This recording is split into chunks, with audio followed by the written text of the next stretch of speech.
Señor Jesús les bendiga, mis amados hermanos. Saludo cariñoso en el nombre de Jesús, deseándoles para ustedes las más ricas bendiciones de parte del Señor. Vamos a iniciar orando y dándole gracias al Señor. Amado Padre Celestial, te damos gracias por este devocional que vamos a realizar. Ruego que bendigas nuestro hogar, el hogar de cada una de las familias de la iglesia. Protégenos de todo mal, de todo peligro y traiga provisión, Señor, y abundancia. Permite, Señor, que cada uno de nosotros podamos buscarte de la manera más apropiada. Te lo pedimos en el nombre de Jesús. Amén. Él es el gran yo soy, el alfa y la omega, el rey de reyes, el todopoderoso. Él es el Padre eterno, es nuestro consejero. Jesús es el gran yo soy. ¿Quién dices que soy? ¿Cuál es mi lugar? En nombre de mi Padre puedes tú encontrar. Toda la plenitud de Dios habita en Jesús. Es bienaventurado el que vive en plena luz. Jesucristo es el verdadero Dios. Es el Padre, es el Hijo y el Espíritu. El único Dios que existe desde el principio. Es el Padre hecho carne también. Yo no creo en tres, yo no creo en dos. Jesucristo es uno, Jesucristo es Dios, y Él vive en mi alma y en mi corazón. Por eso yo digo, Jesucristo es Dios, Él vive en mi alma y en mi corazón. Por eso yo digo, Jesucristo es Dios. Gloria al nombre del Señor.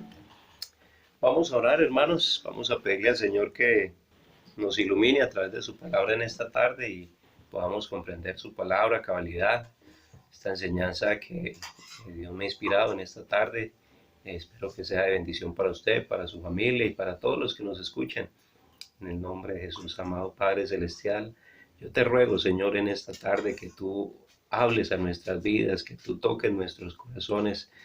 Oh Señor, ilumina nuestras mentes y permite que esta palabra corra y sea glorificada en cada hogar. En el nombre de Jesús. Amén.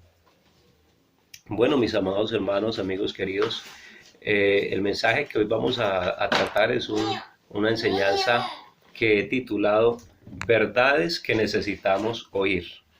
Amén. Verdades que necesitamos oír. Así que los invito, vamos a tomar la palabra del Señor. Hechos capítulo 2, verso número 46. Dice la palabra de Dios. Hechos capítulo 2, verso 46. Y perseverando unánimes cada día en el templo y partiendo el pan en las casas, comían juntos con alegría y sencillez de corazón, alabando a Dios y teniendo favor con todo el pueblo. Y el Señor añadía cada día a la iglesia los que habían de ser salvos. Bueno, hermanos, yo quiero, de pronto seguramente que todos en algún momento hemos sentido ese dolor al ver nuestros seres queridos sin Dios, ajenos a la vida cristiana, desinteresados de buscar la salvación, aunque de alguna manera sabiendo que están expuestos a la perdición eterna y al infierno. De esta manera viven, como quien dice, sin ton ni son, viven desinteresados de todas las cosas. Pero yo quiero a través, hermanos, de este sencillo mensaje que podamos entender la responsabilidad que tiene el ser humano sobre su propia alma de manera general y también la fe del creyente que ha conocido a Dios. Así que vamos a entrar en materia, hermanos, y empezamos a hablar acerca de la responsabilidad del ser humano. Y hablo en términos generales. Ezequiel capítulo 18 y verso número 1 dice: vino a mí palabra de Jehová diciendo. Ezequiel capítulo 18 verso 1 en adelante. Vino a mí palabra de Jehová diciendo: ¿qué pensáis vosotros, los que usáis este refrán sobre la tierra de Israel, que dice: los padres comieron las uvas agrias y los dientes de los hijos tienen la dentera? Vivo yo, dice Jehová el Señor, que nunca más tendréis que usar este refrán en Israel. He aquí que todas las almas son mías, como el alma del Padre, así el alma del Hijo es mía, y el alma que pecare, esa morirá. Miren, hermanos, quiero decirles, amigos queridos que me escuchan en esta tarde, todo ser humano es responsable de su propia alma. Diga muy bien, todo ser humano es responsable de su propia alma. Miren, qué fácil es echarle la culpa a otros acerca de las cosas que a nosotros nos afectan. Por ejemplo, en un caso particular, digamos, quiero decirles a ustedes esto que, digamos, a mí me ocurrió para ilustrarles un poquito lo que esta verdad que estamos escuchando. Y es, en una ocasión, una señora iba en una motocicleta y se metió al carril a mi carril, y me dañó el bumper del carro. Cuando yo paré el carro, la señora levantó la moto y la señora me echaba la culpa a mí. Decía que yo era culpable de que ella se hubiera caído y que el carro se hubiera dañado porque yo fui el que me metí. Y yo le decía a ella, señora, pero es que la que se metió a mi carril fue usted. Entonces el uno le echaba la culpa al otro. Entonces es muy sencillo, cuando yo estoy afectado por alguna circunstancia, alguna situación, echarle la culpa a los demás. No, es que la culpa es de fulano, la culpa es de perencejo, de sultano, porque nosotros queremos evadir nuestra propia responsabilidad. Hoy por hoy, hoy por hoy la gente le echa la culpa a Dios de todo lo que sucede, que Dios dónde está. Pero yo quiero decirle, mis amados amigos, mis amados hermanos, que la culpa de todo lo que le sucede al ser humano es responsabilidad del mismo ser humano. Dios no tiene que ver con las consecuencias de nuestras actitudes, de la forma en que nosotros vivimos. Por eso es que cuando leemos este pasaje de la Biblia había ese refrán en Israel en donde decía, los padres comieron las uvas agrias y los hijos tienen la dentera. O sea, que los hijos pagaban las consecuencias de los pecados de sus padres. Sin embargo, Dios le está diciendo a esta gente, le está diciendo, miren, cada uno es responsable de su alma, tanto el alma del padre como del hijo son de Dios, pero el alma que pecare esa morirá. O sea, si yo soy pecador, yo pago por las consecuencias de mis pecados. Bendito sea el nombre de Jesús. Mire, si el ser humano se pierde, no es culpa del papá, ni es culpa de la mamá, ni es culpa del pastor, ni es culpa de los creyentes, de los hermanos de la iglesia, porque hay personas que dicen, no, es que fulanito es así, y si yo para ser evangélico mejor no soy nada. Otros dicen, no, es que los pastores, esto o lo otro, y siempre se busca una excusa para no seguir a Dios, cuando en realidad el que me está ofreciendo salvación no es el pastor, ni los hermanos de la iglesia, ni mi papá, ni mi mamá. Dios es el que me está ofreciendo salvación. Alabanzas al nombre de Jesús. Miren, hermanos queridos, amigos queridos, nosotros somos responsables de nuestra propia alma. Eres libre de decidir a dónde quieres ir en la eternidad. Dios ya abrió el camino de la vida eterna a través de Cristo, derramando hasta la última gota de la sangre preciosa de nuestro Señor Jesucristo para darnos a nosotros la oportunidad del perdón y la herencia en el reino de los cielos. Dios ya abrió el panorama, Dios abrió el camino de una manera muy dura, muy difícil, entregando su humanidad para que el ser humano pueda ser salvo. Pero Dios no va a obligar a nadie a ser salvo. La decisión debo tomarla yo. Por eso es que yo soy libre de decidir si mi alma se pierde o si mi alma se salva. ¿Cuáles son las palabras de Dios? Segunda de Pedro capítulo 3, verso 9. Dice, el Señor no retarda su promesa, según algunos la tienen por tardanza, sino que es paciente para con nosotros, no queriendo que ninguno se pierda, sino que todos procedan al arrepentimiento. Pero el día del Señor vendrá como ladrón en la noche, en el cual los cielos pasarán con gran estruendo y los elementos ardiendo serán deshechos, y la tierra y las obras que en ella hay serán quemadas. O sea, Dios tiene paciencia con el ser humano. Dios tiene paciencia contigo, amigo. Dios tiene paciencia conmigo. ¿Para qué? Para que yo proceda, para que tú procedas al arrepentimiento, porque Dios no quiere que nadie se pierda, pero Dios no puede obligar, o Dios no obliga a nadie para que alguien le siga. Seguir a Cristo es algo voluntario. Seguir a Cristo es algo que debo hacer de mi propia intención. ¿Por qué? Porque yo entiendo que Dios ha hecho algo grande por mí y que me está ofreciendo la oportunidad para que yo sea salvo, y el que debe decidir es cada uno de nosotros. ¿Qué debe hacer la persona a manera general para poder entrar en la salvación que Dios ha abierto a través de Cristo? Número 1, oír la palabra. Romanos capítulo 10, verso 17 dice, así que la fe es por el oír y el oír por la palabra de Dios. la persona debe tener la disposición de oír la palabra de Dios, de leerla. De ahí la necesidad. Quizá en estos momentos no podemos congregarnos, pero cuando podamos, cuando ya todo esto, con la ayuda de Dios, que estamos orando mucho, que el Señor nos ayude para poder volver a normalizar, hacer los cultos, vaya a la iglesia, vaya al culto, reciba la palabra, escuche estos mensajes, pregunte a través de las redes, me puede escribir al WhatsApp, me puede llamar, preguntarme, pastor, ¿por qué? Yo quiero conocer a Dios, quiero entender, quiero recibir la doctrina. Mire, usted debe oír la palabra de Dios. Segundo, debe creer la palabra de Dios. Por eso dice San Marcos capítulo 16, verso 15, dice que debes creer y debes bautizarte. Marcos 16, 15 dice, 16 dice, el que creyere y fuere bautizado, este será salvo, mas el que no creyere será condenado. O sea, que yo, a más de oír la palabra, yo debo creer esa palabra. Y cuando yo la creo, debo bautizarme para poder entrar a la salvación que Dios me está ofreciendo. Y lo tercero que debe hacer la persona es perseverar, porque el evangelio no se toma para 8, 15, 10 días, o un mes o un año. No, el evangelio yo lo tomo en mi vida, es para toda la vida, debo perseverar. Mateo capítulo 10, verso 22 dice, y seréis aborrecidos de todos por causa de mi nombre, mas el que persevere hasta el fin, este será salvo. El ser humano debe perseverar, debemos entrar en la salvación, entrar a la iglesia, entrar al evangelio, pero debo perseverar hasta el fin. Eso en relación a la responsabilidad que tiene la persona a su alma. Pero, ¿qué decir de la fe del creyente? ¿Qué decir de la fe del creyente? Mire, esta fe se da por el conocimiento de la obra de Dios en mi vida, ya que el evangelio no es una imposición, por el contrario es la libertad con que Dios nos hizo libres de las ataduras del pecado y la condenación que llevaba, libre de la condenación que me llevaba a mis propias actitudes o mis propias pasiones. El evangelio es la libertad.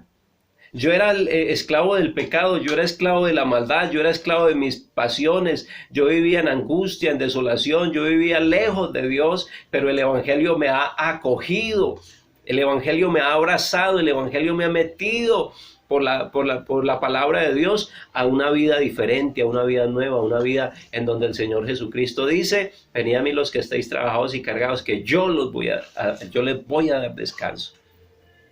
Entonces eso es el evangelio. Ahora, cuando Dios me ha revelado ese evangelio, cuando esa fe está en mi ser, entonces es donde yo entiendo que Jesús cargó sobre él mis pecados y mis transgresiones. Por eso Isaías capítulo 53, verso 1 en adelante dice, ¿quién ha creído a nuestro anuncio y sobre quién se ha manifestado el brazo de Jehová? Subirá cual renuevo delante de él y como raíz de tierra seca, no hay parecer en él ni hermosura, le veremos más inatractivo para que le deseemos, despreciado y desechado entre los hombres, varón de dolores, experimentado en quebranto, como que escondimos de él el rostro, fue menospreciado y no lo estimamos, ciertamente llevó él nuestras enfermedades y sufrió nuestros dolores, y nosotros le tuvimos por azotado, por herido de Dios y abatido, mas él herido fue por nuestras rebeliones y molido por nuestros pecados, el castigo de nuestra paz fue sobre él, y por su llaga fuimos nosotros curados. Bendito sea el nombre del Señor. O sea, eso Dios me lo está mostrando y me está diciendo, mira, el evangelio no es una imposición, ni es una atadura, ni es para que usted se sienta agobiado, sino que el evangelio es la libertad con que Dios me ha hecho libre, es el perdón de mis pecados. Cuando yo entiendo eso, vivo el evangelio feliz, vivo el evangelio contento, porque es que Dios me ha libertado. Bendito sea el nombre de Jesús. El punto número 1 que quiero tratar en relación a la fe del creyente es: si Dios me hizo libre, debo permanecer en esa libertad. Gálatas capítulo 5, verso 1 dice: estad pues firmes en la libertad con que Cristo nos hizo libres y no estéis otra vez sujetos al yugo de esclavitud. O sea, Dios me hizo libre, debo permanecer en esa libertad y no debo permitir que el pecado vuelva a esclavizar mi vida, sino que yo debo permanecer en la libertad con que Dios me hizo libre. Número 2, yo debo permanecer en la palabra. Juan capítulo 8, verso 31 dice: dijo entonces Jesús a los judíos que habían creído en él: si vosotros permanecéis en mi palabra, seréis verdaderamente mis discípulos. Indicando con esto, hermanos, que yo debo perseverar en esa libertad, y cuando yo persevero en esa libertad, yo soy discípulo de Cristo, obedeciendo su palabra, ceñido a la palabra de Dios, para poder también asimismo enseñar a otros. Punto número 3, debo ser lleno del Espíritu Santo. Efesios capítulo 5, verso 18 dice: no os embriaguéis con vino, en lo cual hay disolución, antes bien sed llenos del Espíritu Santo. El creyente debe procurar la llenura del Espíritu Santo, debe procurar permanecer en el fuego del Espíritu Santo, en el avivamiento con que Dios lo llamó. Bendito sea el nombre del Señor. Quizá usted no ha recibido el Espíritu Santo por ahí, todavía, pero usted debe procurar recibirlo, llenarse de él, buscar a Dios, gozarse en Dios. Por eso el punto número 4 dice: alabar y dar gracias a Dios. Debo permanecer en continua alabanza y gratitud a Dios por lo que él ha hecho en mi vida. Efesios 5, 19 y 20 dice: hablando entre vosotros con salmos, con himnos y cánticos espirituales, cantando y alabando al Señor en vuestros corazones, dando siempre gracias a Dios Padre y en el nombre de nuestro Señor Jesucristo. Efesios capítulo 5, versos 19 y 20. Yo debo permanecer alabando a Dios, debo permanecer en gozo, debo permanecer en gratitud a Dios. No importa lo que suceda en el mundo, Dios sigue siendo bueno. No importa que esté pasando necesidad o enfermedad o esté en debilidad, yo sigo dando gracias a Dios y sigo alabándolo, porque no son las cosas exteriores las que me hacen alabar, sino que es lo que sucede dentro de mi alma. Punto número 5, debo predicar la palabra de Dios. Marcos 16, 15, y les dijo: id por todo el mundo y predicad el evangelio a toda criatura. Un creyente no puede ser un creyente callado, un creyente no puede sellar sus labios, sino que un creyente debe abrirlos y predicar la palabra de Dios a todo el que pueda predicarle, con su testimonio, con su forma de vivir, a través de un texto de la palabra del Señor, porque es un mandamiento de parte de Dios. Cuando usted se encuentre a alguien, amable hermano, por allí en el bus o allí en la esquina, dígale: Cristo te ama, quiere salvarte. Cuéntele lo que Dios hizo en su vida. Dígale: Dios, yo era un hombre así, era una mujer así, y Dios tuvo misericordia y cambió mi vida, me perdonó mis pecados, me dio una vida diferente. Yo tenía una enfermedad, Dios me sanó. Cuente las maravillas de Dios en su vida a todo el que usted pueda hacerlo. El punto número 6 dice: debe proveer para el sostenimiento de la obra de Dios. Primera de Crónicas capítulo 29, verso 14 dice: porque ¿quién soy yo y quién es mi pueblo para que pudiésemos ofrecer voluntariamente cosas semejantes? Pues todo es tuyo y de lo recibido de tu mano te damos. Nosotros debemos procurar el desarrollo de la obra de Dios a través de nuestras ofrendas y de nuestros diezmos, para que así también glorifiquemos a Dios, porque déjeme decirle, mis amados hermanos, amigos, todo es de Dios, y de lo que Dios nos da, de eso entregamos a Dios. Bendito sea el nombre de Jesús. Demos alabanzas al nombre del Señor. Amados hermanos, si nosotros permanecemos en todas estas cosas con amor y sin desmayar, si hacemos lo posible, Dios hará lo imposible. ¿Sabes? Que para nosotros es imposible poder cambiar el corazón de una persona, pero Dios puede transformar la vida de alguien en este día. Para nosotros es imposible que alguien entienda que es un pecador y que necesita el arrepentimiento, pero para Dios es posible. Mire, Hechos capítulo 2, verso 46, en donde arrancamos, dice: y perseveraban unánimes cada día en el templo y partiendo el pan en las casas, y comían juntos con alegría y sencillez de corazón, alabando a Dios y teniendo el favor de todo el pueblo. Y el Señor añadía cada día a la iglesia los que habían de ser salvos. Eso lo hace Dios. Amable hermano, yo le digo: no se frustre cuando su familia de pronto no quiera aceptar al Señor. Sea fiel a Dios. Predique la palabra del Señor, sea de testimonio, viva de acuerdo a los parámetros de la fe que hemos visto en esta tarde. Hágalo con todo amor. Dios se encargará de su familia. Y sin embargo, aunque alguien no quiera aceptar al Señor, la responsabilidad será sobre esa persona, no sobre usted, amable hermano. Así que vamos a darle gracias a Dios en esta tarde. Y yo lo invito, hermano, amigo querido, entendamos, amigo, usted es responsable de su alma. Amable hermano, usted tiene la fe de Cristo y viva de acuerdo a esa fe. Amado Jesús de Nazaret, te doy gracias en esta tarde, Señor, por tu palabra. Te doy gracias, Señor, por tu presencia. Bendice a cada familia, Señor, de mis hermanos, de los amigos. Ayúdanos a perseverar en el camino del Evangelio. Ayuda a los amigos para que puedan conocerte. Añade a tu iglesia a los que han de ser salvos. Seguramente, Señor, que ahora que terminemos esta temporada de esta pandemia, muchos querrán ser bautizados, muchos querrán recibir el Evangelio. Y yo sé que nos tenemos que preparar para una grande cosecha de almas que van a aceptarte. Muchos descarriados se van a arrepentir y se van a reconciliar. Muchas personas que les predicamos van a aceptar el Evangelio, porque pronto está tu venida, Señor, y los que faltan por entrar a este redil se añadirán, Señor. En el nombre de Jesús te damos gracias. Amén y amén. Mis amados hermanos, amigos, Dios me los bendiga ricamente. Un saludo y un abrazo para todos.